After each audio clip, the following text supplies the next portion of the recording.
नमस्ते सबैजनालाई तामाङ किचनमा स्वागत छ। आज म एकदमै हेल्दी यो हेल्दी लड्डु नै नाम राख्छु हैन। हेल्दी ड्राई फ्रुट्सको लड्डु यहाँहरूको सामु म लिएर आएकी छु। मैले पहिलो पनि बनाएको छु। पहिला चाहिँ नि मैले अलिकति डिफ्रेन्ट तरिकाले बनाएको छु। अहिले पहिलोको पनि हेल्दी छ, अहिलेको पनि हेल्दी छ। मैले चाहिँ नि यो अलिभ ओइल युज गरेर सबै किसिमको ड्राई फ्रुट्स युज गरेर मैले बनाएको छु। सबै किसिमको मतलब मैले किसमिस युज गरेको छु। यदि तपाईसँग किसमिस छैन भनेदेखि तपाईले खजुर पनि युज गर्न सक्नुहुन्छ, जुन चाहिँ नि अलिकति सफ्टवाला खजुर हुन्छ त्यो युज गर्न सक्नुहुन्छ। खजुर यदि सधैँ तपाईले खानुहुन्छ भने युज नगरे पनि हुन्छ, किनभने खाइराख्नु भएको छ भने यो लड्डुमा हाल्न जरुरी छैन हैन। खानु भएको छैन भने एड गर्नु होला भन्न चाहन्छु। र यसमा मैले यो सबै ड्राई इन्ग्रेडियन्टमा चाहिँ नि मैले मेलनको सिड लिएछु। मेलन सिड मतलब खरबुजाको गेडा, सनफ्लावर, अनि त्यसै गरेर हेजलनट अनि काजु पनि युज गरेको छु। अनि त्यसै गरेर वालनट पनि युज गरेको छु र हरियो सुकमेलको धुलो युज गरेको छु 1 चम्चा जति। मैले लड्डु बनाएको छु यो एक्स्ट्रा भर्जिन अलिभ ओइल जुन चाहिँ नि लाइटवाला छ। यदि तपाईलाई कस्तोवाला मनपर्छ तपाईको आफ्नो हिसाबले किन्नु होला। मलाई चाहिँ नि यो लाइटवाला एकदम पर्फेक्ट लाग्छ मलाई हैन। यो एक्स्ट्रा भर्जिन अलिभ ओइल यो स्पेनबाट हो र यो एक्स्ट्रा भर्जिन लाइटवाला चाहिँ नि कुकिङको लागि मलाई एकदम पर्फेक्ट लाग्छ। त्यसकारण म कुकिङमा यही युज गर्ने गर्छु। र यो अलिभ ओइललाई तपाईले कुक गर्नुपर्ने जरुरी छैन। मैले त डाइरेक्ट युज गरेको हो यो लड्डुमा हैन।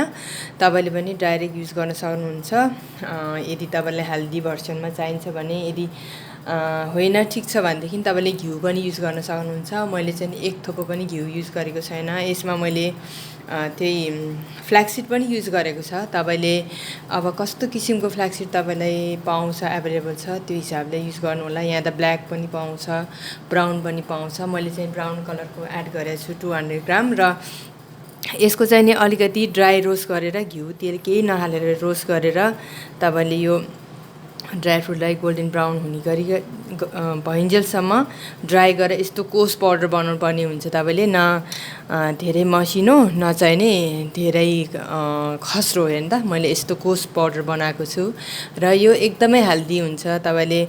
अनि यो लड्डुमा मैले जस्तो सक्खर छ नि सक्खर युज गरेको छु। त्यो सक्खरमा तपाईले कुक गर्नु पर्दैन, पानीहरू केही पनि युज गर्नु पर्दैन। तपाईले जब यो पिनिसक्नुहुन्छ त्यही मिक्सर जारमा सक्खर तपाईको कति गुलियो खानुहुन्छ तपाईले त्यो हिसाबले एडजस्ट गरेर सक्खर युज गर्नु होला भन्न चाहन्छु। मैले पनि सक्खरलाई मिक्सीमा त्यो यो पिनिसकेपछि त्यो जारमा सक्खर राखेर अलिकति अलिभ ओइल राखेर 2 चम्चा जति अलिभ ओइल राखेर मैले त्यसमा ब्लेन्ड गर्दै अनि सक्खर एकदमै मेल भएर गिलो हुन्छ। अनि त्यो सक्खरमा यो जति तपाईले लड्डु बनाउनु छ त्यही हिसाबले तपाईले एड गर्नु होला। किसमिस पनि मैले एकदम सानो सानो गुलियो खालको चप गरेर राखेको छु। एउटा किसमिसको झन्नै 3-4 टुक्रा बनाए होला मैले हैन। त्यसकारण तपाईले यो लड्डुमा देख्नुहुन्छ तपाईले जब खानुहुन्छ तपाईले यो लड्डुमा किसमिस पनि पाउँछ। यदि तपाईलाई किसमिस मन पर्दैन भनेदेखि ऊ पनि हाल्न सक्नुहुन्छ तपाईले खजुर पनि।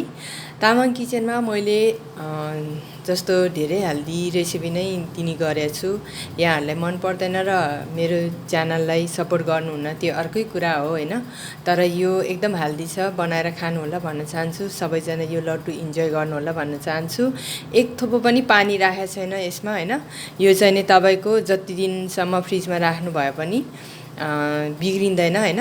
तपाईले जति बेला खान मन लाग्यो त्यति बेला तपाई खान सक्नुहुन्छ। बिहान खान सक्नुहुन्छ, दिउँसो खान सक्नुहुन्छ, राति खान सक्नुहुन्छ।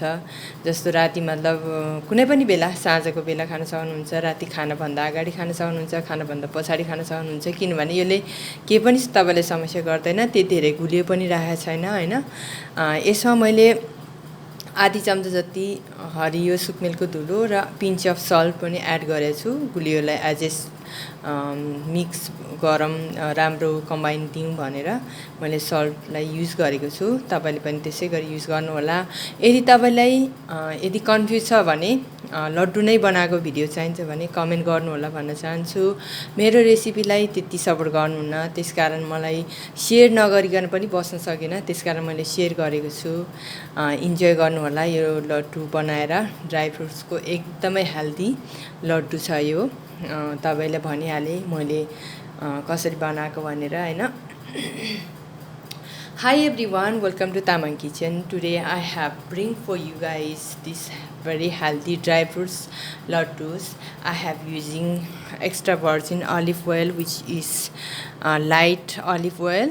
This one is perfect for me. I love to cook I love to use this oil to cook any type of vegetables. So I have using this olive oil and then also jaggery, and using all types of dry fruits like kaju, and then also sunflower seed, hazelnut and melon seed, walnut and flaxseed. I have used brown flaxseed, and then I have grind.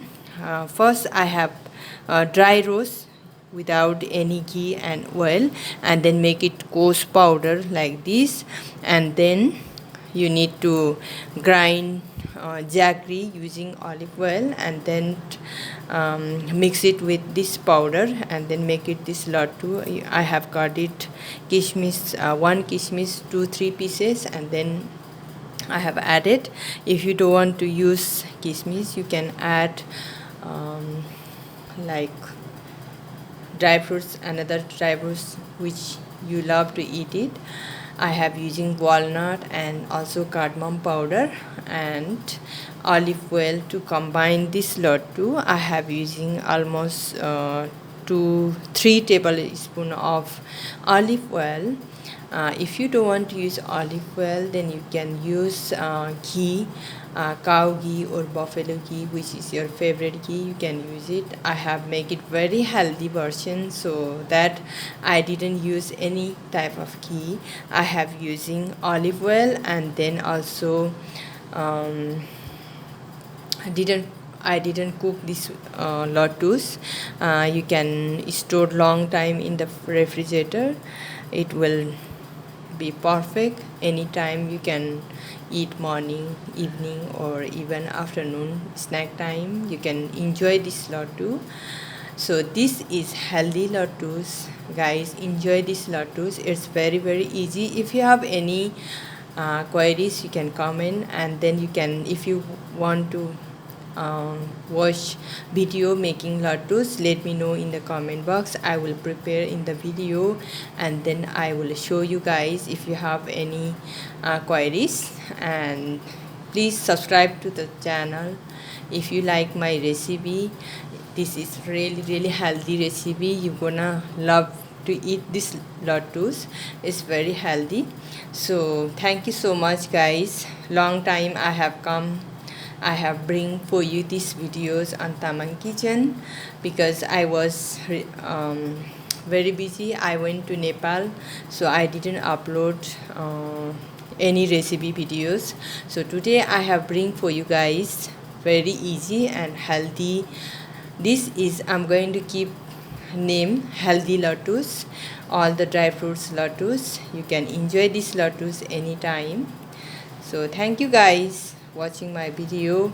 Make sure subscribe, like, share, comment. Everything is free. Thank you.